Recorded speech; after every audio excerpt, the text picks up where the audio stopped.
뉴스 시작합니다. 김윤수입니다. 체포됐던 이진숙 전 방송통신위원장이 석방됐습니다. 이 전 위원장 체포가 부당하다는 법원 판단이 나온 겁니다. 이 전 위원장의 신병 문제는 이제 개인 차원을 넘어서 추석 연휴 기간 밥상 민심을 좌우할 정치권 최대 이슈로 급부상했습니다. 취재 기자 연결하겠습니다. 자, 권경문 기자, 이 전 위원장 석방됐습니까? 네, 이진숙 전 방송통신위원장은 조금 전 영등포 경찰서에서 풀려났습니다. 서울 남부지법 김동현 부장판사는 조금 전인 6시 30분쯤 이 전 위원장의 범죄 성립 여부에 대해 다툼의 여지가 상당하다며 체포 적부심을 인용했습니다. 오늘 체포 적부심사를 맡은 김 부장판사는 이 전 위원장 체포가 과도하다고 판단했습니다. 이 전 위원장이 출석 가능한 일정을 적극적으로 밝혔는데도 소환 불응이라고 보기 어렵다는 겁니다. 김 부장판사는 다만 이 위원장에 대해 수사를 계속 이어갈 필요성은 있다고 인정했습니다. 이 전 위원장 체포가 부당하다는 판단이 나오면서 경찰이 구속영장을 신청하기는 쉽지 않을 전망입니다. 이 전 위원장은 오늘 체포될 때와 마찬가지로 수갑을 찬 채 법정에 출석해 약 1시간 반 정도의 심사를 받았습니다. 풀려난 이 전 위원장은 변호인과 함께 향후 경찰 수사 상황에 대비할 전망입니다. 지금까지 서울 남부지법에서 전해드렸습니다. 이진숙 전 위원장은 조금 전 경찰서에서 석방됐습니다. 이 전 위원장은 이재명 정부의 검찰과 경찰이 채운 수갑을 사법부가 풀어줬다고 말했습니다. 이어서 이상원 기자가 보도합니다. 수갑을 찬 채 경찰 호송차에서 내리는 이진숙 전 방송통신위원장. 법정에 들어서기 전 화장기 없는 굳은 표정으로 취재진 앞에 섰습니다. 이것이 이재명 대통령이 말한 국민 주권 국가입니까? 저를 체포하고 구금하는 데는 국민도 없었고 주권도 없었습니다. 짙은 남색천에 가려진 수갑 찬 자신의 손을 들어 보이며 체포의 부당함을 재차 주장했습니다. 자신과 함께 구금된 것은 대한민국 자유민주주의라고 꼬집었습니다. 사법부에서, 법원에서, 대한민국 어느 한 구석에서는 자유민주주의가 살아있다는 것을 입증해 주실 것으로 믿습니다. 이 말을 끝으로 이 전 위원장은 취재진 질문에 답하지 않은 채 법원으로 들어갔습니다. 체포 적부심 결과와 관계없이 경찰 고소하실 건가요? 이 전 위원장 측은 9월 27일로 조사 일정이 확정된 상태에서 경찰이 앞선 날짜를 요구한 건 악의적이며 체포 불응을 조작한 것과 마찬가지라고 주장했습니다. 채널A 뉴스 이상원입니다. 국민의힘은 기획수사에 민낯이 드러났다고 강조했습니다. 체포는 응당한 법 집행이라고 해왔던 민주당은 별다른 입장을 내지 않고 있습니다. 박자은 기자의 보도입니다. 법원이 이진숙 전 방송통신위원장이 신청한 체포 적부심을 인용하자 국민의힘은 기획수사에 민낯이 드러났다고 말했습니다.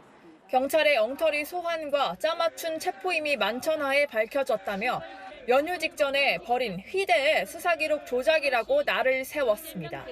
앞서 국민의힘 의원들은 체포 적부심이 열리는 법원으로 향했습니다. 얼마 전까지 국가기관장이었는데 무슨 현행범도 아닌데 잡범 취급하듯이 수갑을 채웠습니다. 방송 출연해서 선거가 있기도 전에 한 발언을 놓고서 전격적으로 체포한다는 것은 국민들이 아무리 생각해도 납득할 수 없는. 이 전 위원장 체포 부당성을 재차 주장한 겁니다. 법원으로 들어서는 이 전 위원장 손을 잡으며 힘을 실어주는 모습도 보였습니다. 부디 법원이 두 번의 실수를 하지 않고 이진숙 전 방통위원장에 대해 제대로 된 판단을 해주기를 바랍니다. 민주당은 이 전 위원장 석방을 촉구하는 국민의힘을 향해 제 식구 감싸기라고 비판했습니다. 채널A 뉴스 박재환입니다. 네, 아는 기자, 사회부 법조팀 유준 기자와 함께 이야기 나누겠습니다. 자, 유 기자, 이진숙 전 방송통신위원장 조금 전에 이 체포 적부심이 인용이 됐습니다. 이건 이례적인 결정입니까? 네, 그렇습니다. 심사가 종료된 지 2시간여 만에 경찰의 체포를 유지하는 게 적절하지 않다는 법원의 판단이 나왔습니다. 앞서 발부했던 체포영장이 잘못됐다는 걸 스스로 인정한 셈인데요. 법조계에서는 보통 이 체포적부심으로 석방되는 확률을 1% 미만으로 보는데 이 확률을 뚫은 겁니다. 1% 미만의 확률이군요. 왜 이례적으로 이런 결정을 내렸을지가 굉장히 궁금합니다. 법원의 판단 이유는 뭡니까? 네, 법원은 그 판단 이유를 상당히 세세하게 설명을 했는데요. 범죄 성립 여부에 관해서 다툼의 여지가 상당하다고 했습니다. 이진숙 전 위원장이 방통위 2인 체제 운영과 관련해서 SNS에 글을 올리거나 유튜브에 자신의 의견을 개진한 게 범죄가 될 수 있느냐, 이 부분 다툼의 여지가 크다고 본 겁니다. 그런데 수사는 또 계속하라고 했습니다. 네, 맞습니다. 오늘 구속적부심을 맡은 김동연 부장판사, 이진숙 전 위원장을 석방해야 한다고 결정을 하면서도요. 수사의 필요성이 전면 부정된다고 보기는 어렵다고 했습니다. 공직선거법 위반인지 아닌지 또 국가공무원법을 위반했는지는 일단 풀어준 뒤에 조사를 해보라는 겁니다. 경찰로서는 좀 뼈아플 것 같습니다. 왜냐하면 이 무리한 체포를 했다는 어떤 법원의 판단을 받은 건데 현재 경찰은 어떤 입장을 내고 있습니까? 네, 우선 경찰 상당히 당혹스러운 상태입니다. 일단은 수사의 필요성 또 체포의 적법성은 인정이 되지만 체포의 필요성이 인정되지 않았다라는 반응을 내놨는데요. 당초에는 구속영장 신청이 유력했습니다. 하지만 이렇게 체포가 부당하다는 판단이 나온 상황에서 구속영장 신청까지는 사실상 어려워진 게 아니냐 이런 관측도 나오고 있습니다. 이런 상황에서 오늘 법원이 이 전 위원장을 일단 풀어주면서도 잘못도 있다 이렇게 지적을 했다면서요? 네, 맞습니다. 이 전 위원장이 선거법 위반으로 고발된 상태잖아요. 공직선거법 위반 사건은 공소시효가 6개월입니다. 신속하게 조사를 해야 하는데 경찰의 출석 요구에 적극적으로 의사를 밝히려는 노력이 부족했다고 지적했습니다. 이 전 위원장은 국회 출석 일정 때문에 어쩔 수 없었다고 주장을 해왔는데요. 김 부장판사는 이 전 위원장이 이 사전에 스스로 약속했던 이 마지막 출석 예정 일자에 나오지 않았었고 이게 과연 국회 출석 때문에 불가피한 게 맞는지 의문이 남는다고 지적했습니다. 이 전 위원장이 오늘 일단은 풀려났습니다. 앞으로 수사가 계속 이어질 수 있는 거 아니겠습니까? 만약에 경찰이 이 상황에서 구속영장을 신청을 한다면 이 전 위원장 다시 수감될 수도 있는 겁니까? 예, 일단 오늘 체포가 부당하다 이런 판단이 나오기는 했지만 구속영장이 발부되는 것과는 또 전혀 별개입니다. 법원이 보는 구속 기준 크게 3가지인데요. 먼저 혐의의 중대성입니다. 이 전 위원장의 혐의, 공직선거법과 국가공무원법 위반이죠. 유튜브에 출연을 하거나 SNS에 글을 쓴 것만 가지고 구속할 만큼의 중대 범죄로 보기는 어렵지 않겠느냐는 관측이 나옵니다. 또 다음으로 문제가 된 이 전 위원장의 발언 모두 아직까지 SNS 게시글과 영상으로 남아있기 때문에 증거인멸 우려 역시 낮다고 보입니다. 결국 핵심은 도주 우려가 될 걸로 보입니다. 도주 우려. 그렇다면 이 전 위원장이 도망갈 염려가 있습니까? 이 전 위원장 측에서는 얼굴이 너무 알려져 있다 보니까 어디 도망가지도 또 숨을 수도 없는 사람이다 이런 입장인데요. 다만 구속심사에서 도주 우려를 따질 때는 실제로 도망을 갈 것인가 이 부분만 따지는 건 아닙니다. 수사기관 조사나 또 향후 재판에 불출석할 우려가 있는지도 도주 우려에 들어가는데요. 앞서 6차례 소환에 불응한 게 맞냐 아니면 국회 출석을 고려해서 일정을 조율한 정도냐 이 공방이 구속심사에서도 반복될 전망입니다. 네, 잘 들었습니다. 지금까지 아는 기자였습니다. 이런 가운데 대통령실이 이재명 대통령의 동선을 이례적으로 공개했습니다. 국민의힘이 국가정보자원관리원 화재 이후 이 대통령 행적에 대해 의혹을 제기하자 적극 소명에 나선 겁니다. 야당이 문제 삼는 대통령 부부의 예능 프로그램 촬영은 화재 발생 이틀 뒤인 28일 오후에 이뤄진 게 맞다면서도 이 상황을 수시로 보고받고 필요한 조치도 다 했다고 반박했습니다. 손인혜 기자의 보도입니다. 국민의힘 주진우 의원이 대통령실이 예능 녹화 시점을 끝내 은폐한다며 사진 한 장을 추가 공개했습니다. 해당 사진에는 방송국 근처에 배치된 경호 인력을 촬영한 것으로 9월 28일 오후 1시 44분경 촬영됐다는 정보가 기입돼 있습니다. 주 의원은 또 복수의 관계자로부터 예능 촬영이 28일이고 해당 언론사에 함구령이 내려졌다는 제보를 받았다고 주장했습니다. 대통령이 있어야 할 곳에는 늘 대통령이 보이지 않고 대통령은 늘 다른 곳에서 국민들이 원치 않는 엉뚱한 계획들과 일정들만 잡고 있기 때문에 이에 대통령실은 28일 오후 녹화한 사실을 공개했습니다. 그러면서 귀국한 당일 밤부터 화재 상황을 수시로 보고받고 27일, 28일에도 필요한 조치를 지시했다고 설명했습니다. 27일 국무총리 주재로 중대본 회의가 개최됐고 이 대통령은 28일 오전 10시 50분 비상대책회의를 개최해 상황을 보고받고 대책을 논의했습니다. 대통령실은 괜한 정치 공세가 더 이상 이어지지 않도록 밝혔다며 녹화한 뒤 돌아와서 장시간 회의를 주재했다고 부연했습니다. 대통령실은 순진 국가전상망 담당 공무원을 추모하기 위해 해당 프로의 방영 날짜를 연기해 줄 것을 요청했다고도 밝혔습니다. 채널A 뉴스 손인혜입니다. 술에 취한 채 택시기사를 무차별 폭행하던 남성이 지나가던 시민들에게 제압됐습니다. 그런데 이 과정에서 한 아이돌 연습생이 역할을 했다고 합니다. 최다희 기자가 보도합니다. 새벽 시간 강남의 한 대로변. 검은 외투를 입은 20대 남성이 중년 남성을 드러눕힌 채 깔고 앉아 있습니다. 중년 남성이 빠져나오려 발버둥치지만 20대 남성은 놔주지 않고 올라탄 자세를 유지합니다. 잠시 후 건장한 남성들이 폭행하던 20대 남성을 둘러싸 제압합니다. 격투기 기술로 제압하는 모습도 보입니다. 축구 걸어. 도로 위에서 남성들이 몸싸움을 벌이고 있다는 신고가 들어온 건 연휴 첫날인 어제 새벽 1시쯤. 경찰은 60대 택시기사와 20대 남성 승객을 데려가 조사했는데 주행 경로를 두고 시비가 붙은 걸로 전해졌습니다. 경찰은 쌍방폭행 소지가 있다고 보고 정확한 사건 경위를 조사 중입니다. 온라인상엔 폭행을 말린 시민들 중 한 명이 전직 아이돌 그룹 중국인 멤버인 수넝이라는 목격담이 올라왔습니다. 수넝이는 최근 방영된 음악 오디션 프로그램에도 출연했는데 자신이 폭행을 말린 시민 중 한 사람으로 지목되자 SNS에 나는 괜찮다, 다친 곳 없다는 글을 올리기도 했습니다. 채널A 뉴스 최다희입니다. 추석 연휴 첫날인 어제 부산에서 결혼을 앞둔 30대 예비 부부가 숨졌습니다. 여성이 숨지기 직전 어머니에게 다급한 목소리로 살려달라는 전화를 했다는데요. 무슨 일이 있었던 건지 홍진우 기자가 취재했습니다. 119 구급차에서 내린 대원이 빠르게 이동합니다. 과학수사대 차량도 곧이어 도착합니다. 어제 오후 7시 40분쯤 부산의 한 오피스텔에서 30대 여성이 피를 흘리며 쓰러진 채 발견됐습니다. 오피스텔 외부 화단에서는 30대 남성이 쓰러져 있었습니다. 두 사람은 병원으로 옮겨졌지만 끝내 숨졌습니다. 둘은 결혼을 앞두고 있었던 것으로 알려졌습니다. 숨지기 직전 여성은 엄마에게 살려달라는 전화를 걸었습니다. 어머니한테 엄마 살려줘라고 한 게 마지막 여기였고요. 그럼 어머니가 이제 부랴부랴 인근에 계시다가 문을 개방하고 119 신고했고 그게 이제 최초 신고입니다. 숨지기 전날 둘은 여행을 갔다 오피스텔 집으로 돌아온 것으로 파악됐습니다. 저희는 위에서 나온 소리만 들려요.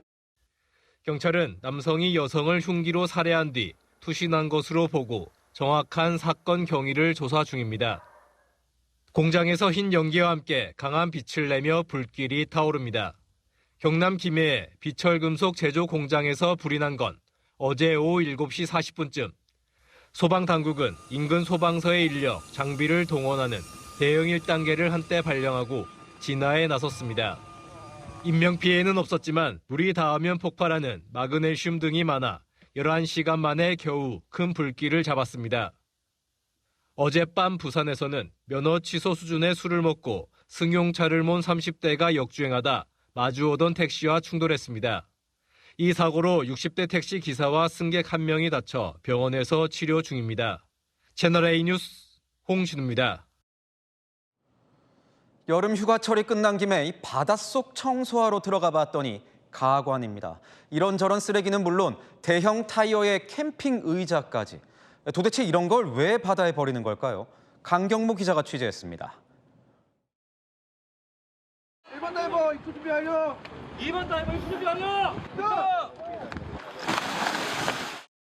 잠수부들이 거침없이 바다로 뛰어듭니다. 바닷속은 짙은 부유물이 떠다녀 바로 앞도 잘 보이지 않습니다. 거의 뭐 안 보이죠? 덧없는 수준입니다. 거의 뭐 50cm 정도 씌어 나옵니다. 잠수부들이 손짓하는 곳으로 가보니 거대한 폐타이어가 덩그러니 놓여 있습니다. 낚시꾼들이 쓰다 버린 낚싯대도 보입니다. 바닥에는 밧줄과 폐어구들이 엉켜 있습니다. 대형 폐타이어에 밧줄을 묶어 중장비로 들어올립니다. 이끼와 부유물이 잔뜩 낀 캠핑 의자도 건져 올려집니다. 1시간 만에 바닷속에서 쓰레기 3톤을 수거했습니다. 자원봉사자들이 해안에서 모은 걸 합하면 4.5톤에 달합니다. 전국에서 수거되는 해양 쓰레기는 연평균 13만 톤. 특히 어선 안전사고를 유발하고 해양 생태계를 파괴하는 침적 쓰레기는 2020년 18,200톤에서 지난해 25,800톤으로 크게 늘었습니다. 최근 들어서는 바다가 너무 더러워지고 있습니다. 쓰레기로 인해서 이러한 바다를 깨끗이 하고자 저희는 이제 전담 부서까지 두고 있습니다. 앞으로도 해경은 민간과 지자체 협업을 확대해 해안 정화 활동을 이어나갈 계획입니다. 채널A 뉴스 강경모입니다. 더도 말고 덜도 말고 한가위만 같아라. 길고 긴 추석 연휴, 전국이 명절 분위기에 흠뻑 취했습니다. 누가 더 예쁘게 만드나 송편도 빚어보고 손에 손잡고 강강술래도 하면서 가족, 연인, 친구들과 여유를 만끽했습니다. 장호림 기자입니다. 엄마 아빠와 둘러앉은 아이들, 고사리 같은 손으로 송편을 빚습니다. 꽤나 진지하게 반죽을 주무르고 더 예쁜 송편을 대결해 봅니다. 좀 많이 넣어야 되는데 이거는. 숟가락 끝으로 송편 겉면을 장식하고 토끼 모양부터 보름달 모양까지 각자만의 송편 만들기에 여념이 없습니다. 그냥 계속 행복하게 지내는 게 좋은 것 같은데. 계속 구령에 맞춰 떡매를 칩니다. 4대사 윷놀이를 하는 어른들부터 음악에 맞춰 춤을 추는 아이들. 명절맞이 전통놀이에 푹 빠져봅니다. 떡치기나 아니면은 뭐 제기차기라든지 이런 부분을 참 자녀들이 할 수 없는 지금 시대는 특별하게 할 수 있는 부분이 생겨서 더 좋은 것 같아요. 흥겨운 북소리 공연에 시간 가는 줄 모릅니다. 비성객들로 붐비는 서울역. 마음 다뿍 담았어라. 고마 힘내이소. 손글채로 지역별 사투리가 적혀 있는 봉투를 나눠주고 있습니다. 경상도 지역 방언으로 돼 있는 거 3장 괜찮으실까요? 연휴 중 있는 한글 579도를 맞아 문체부가 마련한 명절 한글 봉투입니다. 추석 전날인 내일부터 이틀 동안 100층 넘는 롯데타워 외벽에 달토끼 2마리가 방아를 찢는 모습이 띄어질 예정입니다. 채널A 뉴스 장호림입니다. 추석을 맞아서 오랜만에 모인 가족들. 이 자리에서 빠질 수 없는 게 바로 용돈입니다. 큰맘 먹고 손주나 조카에게 두둑히 챙겨준 이 용돈. 잘못 줬다간 세금 폭탄이 돼서 돌아올 수도 있습니다. 오은선 기자가 취재했습니다. 아이들은 추석날 오랜만에 만난 친척들로부터 용돈 받을 생각에 벌써부터 마음이 들뜹니다. 돼지절근 통에 돈 많이 모을 거야. 얼마나 받을 거예요? 엄청 많이. 그런데 이렇게 받는 용돈에도 세금이 붙을 수 있습니다.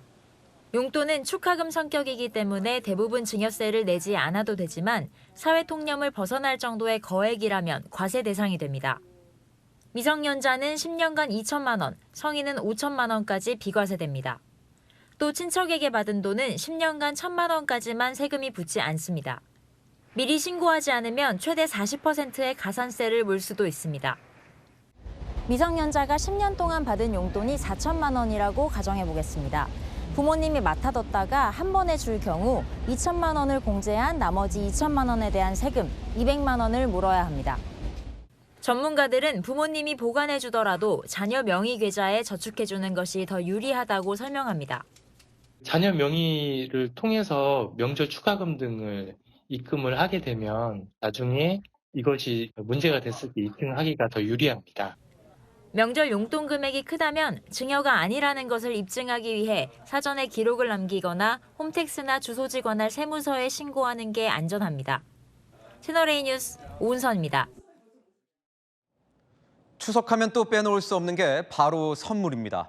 각종 택배 박스에 쏟아지는 선물 세트 포장지까지. 막상 받을 땐 좋은데 내용물 빼고 버릴 땐 재활용은 되는 건지 난감하기가 그지없습니다. 잘못 버렸다간 과태료까지 낼 수도 있습니다. 김민환 기자의 보도입니다. 대형마트에 진열된 추석 선물 세트. 과일 보호용 포장부터 통조림 상자까지 종류도 많다 보니 어떻게 버릴지도 고민입니다. 최근에 저 부직포로 소고기 선물 세트를 받았는데 이제 밖에는 또 부직포인데 또 안에는 또 다른 재질로 되어 있어가지고 조금 헷갈린 것 같습니다. 아파트 분리수거장에 가보니 잘못 버린 포장재들이 보입니다. 스티로폼 구역에 배출된 과일 포장재, 사실은 종량제 봉투에 담아 버려야 할 일반 쓰레기입니다. 구겨지지가 않죠, 잘. 예, 이렇게 되어 있는 거는 보통 재활용이 안 되는, 그러니까 스티로폼이 아닌 제품이고요. 비닐 소재로 생각하기 쉬운 보자기나 부직포 가방도 일반 쓰레기.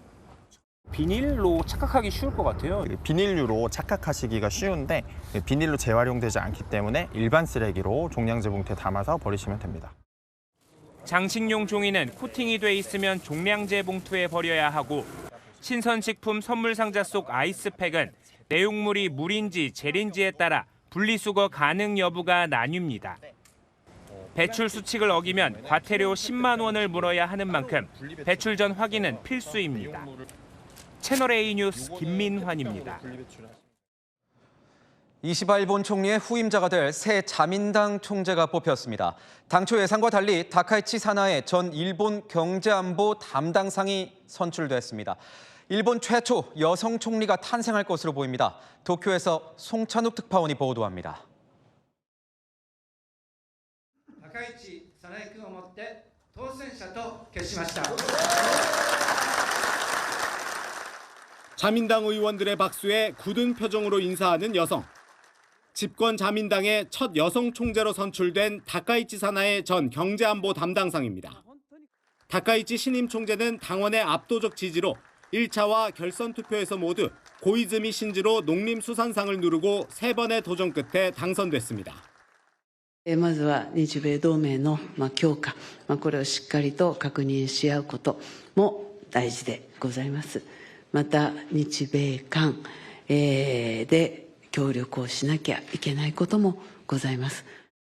다카이치 신임 총재는 아베 신조 전 총리를 계승하는 강성 보수 인사로 여자 아베로도 불립니다. 이번 결과는 일본 정치권의 보수화와 고이즈미 농림수산상의 경험 부족에 대한 불신이 작용한 걸로 분석됩니다. 한일 외교가에선 오는 15일로 예정된 국회 총리 지명 선거에서 다카이치 정권이 출범할 경우 그동안 개선되어 온 한일 관계에도 빨간불이 켜질 수 있다는 전망이 나옵니다. 다카이치 총재는 태평양 전쟁 A급 전범이 합사된 야스쿠니 신사를 매년 참배해왔습니다. 이번 자민당 총재 선거 기간 중엔 독도 영유권을 강하게 주장하기도 했습니다. 竹島の日、堂々と大臣が出てったらいいじゃないですか。それは顔色を伺う必要はない。日本の領土。 다카이치 총재가 총리로 최종 선출되면 이달 말 잇따라 열리는 아세안과 에이펙 정상회의에서 이재명 대통령과 첫 대면을 할 것으로 보입니다. 도쿄에서 채널A 뉴스 송찬욱입니다. 네, 아는 기자 외교안보 국제부 김범석 부장과 함께하겠습니다. 자, 도쿄 특파원을 지냈던 김 부장. 네. 오늘 일본 자민당 사상 첫 여성 총재로 뽑힌 이 다카이치 사나에 어떤 인물입니까? 쉽게 말해서 아베 신조 전 일본 총리의 여자 버전, 이른바 여자 아베로 알려졌습니다. 1961년생, 우리 나이로 만 64세, 64시고요. 사스메 도시로도 알려진 이 간사이 지방 나라현 출신입니다. 거기서 중의원만 10번을 한 의원입니다. 고교 시절에 락밴드에서 드럼을 담당했고 오토바이를 좋아하는 이 터프한 면도 있습니다. 뭐 이것도 중요하지만 사실 우리한테 제일 중요한 거는 여자 아베라는 수식어가 아닐까 싶습니다. 3년 전 세상을 떠난 아베 전 총리가 마지막까지 지지했던 인물이 이 다카이치 신임 총재인데요.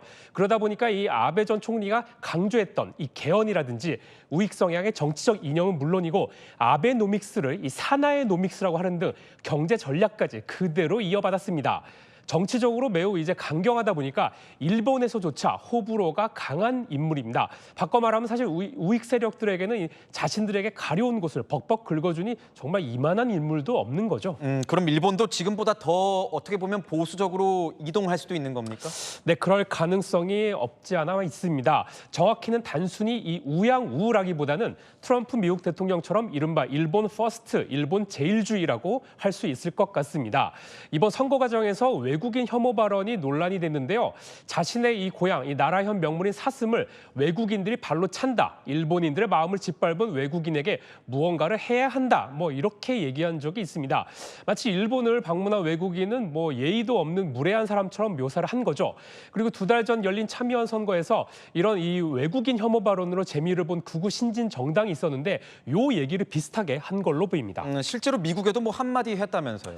네, 사실 이것도 매우 이례적인데요. 일본 민영방송 토론회에서 사회자가 이번 미국 관세 협상이 불평등하다라고 생각하면 손을 들라라고 했더니 혼자 손을 들었습니다. 그러면서 미국이 대미 투자액 운용 과정에서 일본의 국익을 심히 해치거나 할 경우 확실하게 얘기해야 된다면서 재협상 가능성까지 말한 거죠. 사실 이런 거는 뭐 자신의 롤모델인 아베 전 총리도 하지 않았던 겁니다. 한일 관계 가시밭길이 예상된다. 뭐 이런 전망이 나오고 있습니다. 네, 이번 선거 과정에서 야스쿠니 신사에 대해서 총리가 돼도 계속 참배하겠다라고 했고요. 독도에 대해서도 다케시마 나라의 장관이 당당히 참석해야 된다라고 하는 등 표면적으로 드러난 것만 봐도 우리랑 대립이 불가피한 상황입니다. 그래서 고위 외교 소식통은 한일 공조에 불협화음이 생기면 북중러 대응에도 차질이 생기고 결국 한미일 안보 환경 전반에 영향이 불가피할 것이라고 우려를 나타냈습니다. 그런데요, 이런 목소리도 있습니다. 얼마 전 다카이치 신임 총재를 직접 만났다는 우리 고위급 외교관에게 물어봤더니 K-팝 같은 한국 문화를 좋아한다. 그리고 한일 관계를 중시하겠다. 이런 얘기도 했습니다. 방금 당선 기자회견에서도 한미일이 협력해야 한다라고 했고요. 야스쿠니 신사참배도 적절히 판단하겠다. 이런 식으로 다소 수위를 좀 낮춰서 말한 점을 감안하면 총리 취임 이후 입장이 달라질 수 있다는 관측도 나옵니다. 네, 추후 상황을 계속 지켜봐야겠군요. 네. 잘 들었습니다. 지금까지 아는 기자였습니다. 트럼프 미국 대통령이 다음 달 경주에서 열리는 에이펙 정상회의를 맞아서 우리나라를 찾을 예정인데요. 당초 예상보다 방한 일정을 축소할 수도 있다는 관측이 나오고 있습니다. 오전에 와서 오후에 떠나는 당일치기 가능성까지 나오고 있는데 무슨 일이라도 있는 걸까요? 정다은 기자가 취재했습니다. I think I'm going for a trade meeting to South Korea pretty soon. You're hosting a trade meeting, but so we'll be going there fairly soon. 지난 8월 한미 정상회담 당시 경주 에이펙 참석을 위해 방한할 뜻을 밝힌 트럼프 미국 대통령. 에이펙 직전 26일 말레이시아에서 열리는 아세안 정상회의에 참석하고 27일 일본으로 넘어가 새로 선출될 일본 총리와 만나는 등 아시아 순방이 예정돼 있습니다. 이에 따라 한국 방문일은 29일이 유력한 상황입니다. 그런데 한 외교 소식통은 중동 문제 등 현안이 산적해 있는 상황에서 트럼프가 아시아 순방에 많은 시간을 쓰지 않을 수도 있다면서 당일치기 방한 가능성을 언급했습니다. 당초 한국에 머물면서 일정을 소화할 것으로 예상됐는데 31일부터 시작되는 에이펙 정상회의 본회의 참석도 불투명해진 상황입니다. 현재로선 이재명 대통령과의 한미 정상회담과 시진핑 중국 국가주석과의 미중 회담 모두 29일 하루에 진행될 가능성이 제기됩니다. 또 다른 외교 소식통은 트럼프 대통령이 당일만 방한할 경우 그간 거론됐던 판문점 북미 대화는 쉽지 않을 것이라고 밝혔습니다. 우리 정부 관계자는 트럼프 대통령의 일정은 아직 확정되지 않았다며 여전히 방한 스케줄을 한미 간 조율하고 있다고 밝혔습니다. 채널A 뉴스 정다은입니다. 트럼프 미국 대통령의 한마디에 중동 정세가 급변하고 있습니다. 팔레스타인 무장단체 하마스를 향해서 인질 석방안을 받아들이지 않으면 지옥행이라는 이 최후 통첩을 보내자 하마스가 수용 의사를 밝힌 겁니다. 이스라엘도 마찬가지입니다. 공격을 중단하라는 트럼프 대통령의 요구에 화답하는 분위기입니다. 휴전이 가시권에 접어들었습니다. 이현재 기자입니다. 트럼프 미국 대통령이 현지 시각 어제 팔레스타인 무장정파 하마스에게 최후 통첩을 날렸습니다. 트럼프 대통령은 가자지구 평화 구상에 합의하라며 마지막 기회를 놓치면 지옥이 펼쳐질 것이라고 경고했습니다. 그러자 반나절도 안 돼 논의가 급물살을 탔습니다. 5시간 만에 하마스 측이 이스라엘 인질을 전원 석방하고 가자지구 행정권도 포기하겠다며 트럼프 대통령의 제안을 일부 수용한 겁니다. 그러자 트럼프 대통령은 2시간 뒤 가자지구 폭격을 중단하라며 이스라엘을 압박했고 이스라엘은 이례적으로 새벽 시간에 성명을 내고 평화구상 첫 단계를 이행할 준비 중이라고 밝혔습니다. Very importantly, I look forward to having the hostages come home to their parents, and this is a very special day, maybe unprecedented in many ways. 다만 하마스가 무장 해제와 외부 기구에 의한 통제는 철저히 거부한다고 버티고 있어 추가 합의가 필요합니다. We will never accept anyone out, not Palestinian, to control the Palestinian. 이스라엘도 트럼프 대통령과 완전히 협력해 전쟁을 끝내겠다면서도 하마스의 추가 협상 요구에 대해서는 입장을 밝히지 않았습니다. 채널A 뉴스 이현재입니다. 깜깜했던 밤하늘이 순식간에 붉은 섬광으로 가득 찼습니다. 미국의 대형 정유소에서 한밤중 폭발 사고가 발생해 주민들이 긴급 대피했습니다. 장채혁 기자입니다. 석유 정제 시설에서 거대한 불길이 치솟습니다. 엄청난 불길은 인근 주택가를 위협할 만큼 맹렬합니다. 한국 시각으로 어제 낮 미국 캘리포니아주 로스앤젤레스 인근 쉐브론 정유소에서 화재가 발생해 주민들이 큰 혼란에 빠졌습니다. It seems like the whole stacks were on fire now, but I have no idea when the whole thing might engulf, right? So I ran back inside and started shouting at. 현지 시각 한밤중에 발생한 화재는 검은 하늘을 대낮처럼 밝혔습니다. So we thought he was joking, trying to get us worried about a flare. The more we saw, the sky was just a very bright orange and clearly not a normal flare. 불이 난 정유소는 미국 서해안에선 최대 규모로 캘리포니아주 자동차 연료의 20%, 항공기 연료의 40%를 담당하는 것으로 알려졌습니다. 다행히 인명피해 없이 다음 날 아침 불은 완전히 꺼졌지만 캘리포니아주 기름값이 오를 거란 우려가 나오고 있습니다. 채널A 뉴스 장치혁입니다. 금값이 하늘 높은 줄 모르고 연일 사상 최고치를 찍고 있습니다. 7년 만에 벌어진 미 연방정부의 셧다운 사태가 안 그래도 높은 금값을 더 끌어올리고 있는데요. 위험 자산 대신 금을 찾아 투자하는 골드러시가 이어지고 있습니다. 송채은 기자가 보도합니다. 긴 연휴가 시작되고도 금은방거리는 사람들의 발길이 끊이지 않습니다. 무섭게 치솟는 금값. 연일 최고치를 기록하며 올해만 40% 올랐습니다. 주식 투자자 개미들마저도 골드러시에 몰리는 이유입니다. 주식이하고 너무나도 많이 까먹어갖고 금을 사면 안정적이라고 생각하고 금이 지금 최고로 비싸요. 비싼데도 더 올라간다 생각하고 온 거예요. 주식 투자만 하던 40대 B 씨도 최근 금에 관심이 커졌습니다. 이 주식이 요즘에 많이 오르긴 했어도 변동성이 좀 크기도 하고 최고치도 찍으니까 이 주식이나 돈을 이거 금으로 돌려야 하나 이런 고민도 하고는 있습니다. 실제로 금통장 투자 자금도 1조 2천억 원을 돌파했습니다. 연휴가 시작됐는데도 골드바 주문은 쏟아집니다. 연휴 직전까지도 평월에 한 5배 정도 손님이 몰렸었고요. 밤새 인터넷 주문으로 또 한 100건 정도 들어와 있어요. 미국 금리 인하 기대감과 미정부 셧다운 사태가 금 가격 상승의 동력으로 작용하고 있습니다. 영국의 한 보고서에서는 놓치면 안 된다는 심리로 금 투자가 늘고 있다며 이 추세라면 연말에 금 가격이 온스당 $4,000를 돌파할 것이라고 전망했습니다. 채널A 뉴스 송채은입니다. 탈모. 이제 중년 남성의 전유물이 아닙니다. 요즘 부쩍 20, 30대에서 탈모인 인구가 급격하게 늘고 있습니다. 특별한 이유라도 있는 건지 이다혜 기자가 취재했습니다. 추석 연휴에도 가발 전문점에는 상담을 받으러 온 손님들이 줄을 잇습니다. 젊은 층도 부쩍 늘었습니다. 100이라고 봤을 때 이제 20, 30대들도 30% 정도는 많이 늘었어요. 스트레스를 많이 받아가지고 원형 탈모가 있으셔서 오셔가지고 20, 30대부터 탈모가 나타났지만 제때 치료를 받지 않아 후회하는 경우도 적지 않습니다. 머리카락이 얇아지더라고. 좀 지나서 내가 후회를 한 거죠. 그때 좀 했으면 좀 나았지 않았을까? 지난해 탈모로 병원을 찾은 환자는 모두 24만 1,200여 명. 이 가운데 20, 30대가 전체의 37.6%로 10명 중 4명 꼴이었습니다. 유전적 요인이나 미용 목적으로 진료를 받은 수치는 제외한 겁니다.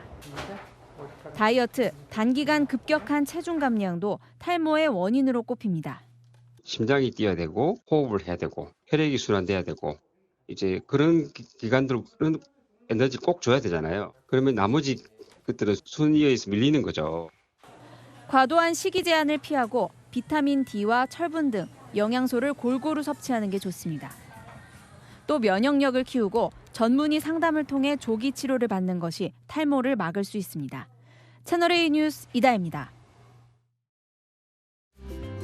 긴 황금 연휴 많지는 않지만 비가 잦겠습니다.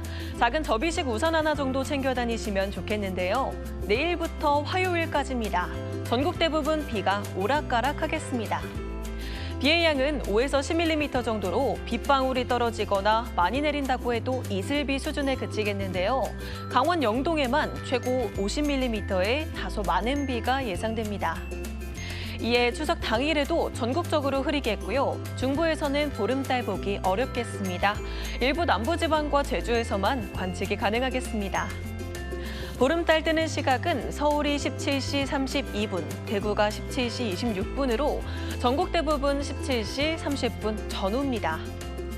내일 기온 보시면요. 아침에 서울과 대전이 20도로 출발하겠고 한낮에는 서울이 24도, 광주 26도, 부산은 27도로 평년보다 기온이 높아서 온화하겠습니다. 날씨였습니다. 뉴스의 마칩니다. 시청해주신 여러분 고맙습니다.